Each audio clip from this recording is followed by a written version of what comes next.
Откупните цени на храната мизерни, на полица во продавница астрономски. Вака во емисијата Бизнис 21 земјоделците ја опишаа состојбата со нивното производство, кое го предаваат дури за помалку пари отколку што ги чини да го произведат. Проблемот со високите цени во продавниците го гледаат во високите маржи на трговците. Тотално откупна цена на зелката, на млада пролетна зелка, 15 денари кај нас на терен. Исто имаме производство на краставица, долга краставица, откупот се движи од 15 до 20 денари. Значи тоа се цени што не ги задоволат ни производните цени. Трговската маржа се стават огромни маржи, значи оде да речеме тај производ оде преку неколку раци, сите си стават одредена маржа и на крајот, значи кога стигнува производ до крајниот потрошач, цената достигнува некоја астрономска сума. Која според вас би била реалната цена на свинско месо во месара, да речеме?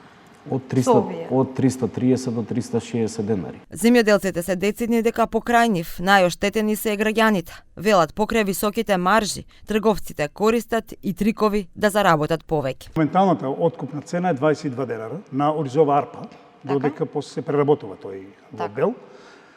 Меѓутоа ние имаме извадено од факултетот производна цена 27 денара. Трговците знаат да се зголемат маржата по основ на додаден премек, односно крш во оризот. Тоа го има во трговијата, не го знаат граѓаните. Велат субвенциите не одат на вистинско место, а земјоделците се сведени на социјала.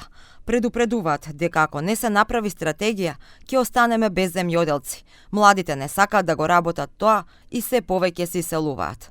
Анализата на Бизнис 21 пак покажа дека за 17 години сме потрошиле 1,5 милиарда евра за субвенции за да го зголемиме домашното производство на храна. Но производството низ годините паѓа. Само лани над 1 милиарда евра не чинел увозот на храна.